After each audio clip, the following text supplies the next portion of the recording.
ngiphinde futhi ngizoqinisekisa ukuthi kunomcimbi okhulunywa ngawo njengamanje okuthiwa ngathi amasimba kanjani ayobe ndawonye amasimba ngomhla ka4 lapha eworkshop. Ngithi mina le jumping castle lena enomkhaba olokwazalwa indoda esisesikhulu enomkhaba olokwazalwa ophinde ube iarmrest kuyona. Cela ungangijwayele kabi mina baba, ngiyacela nje ungangijwayele kabi mina. Anginayo inombolo yakho, angazi ukufonela we baba. Uyabona lo baba lona le nyanga lena isidudla lesi esine jumping castle esibhalansa uJojo tank la lesweni.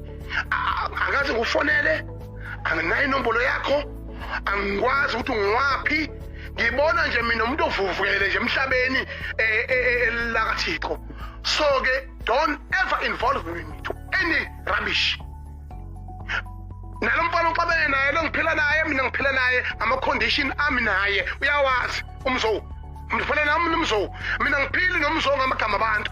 Ngiphila mina ngeqiniso engilimele kuyena naye limele kimi. Angiwadla amandla omuntu noma ningamzonda kodwa iqiniso lenzile iSouth Africa ibuka lomfana kuthiwa umzo. Ngakho ke mina ngene empini zakhe. Ngiyacela we baba uyiqashela abantu bakho lapha eworkshop, uyiqashela abantu bakho.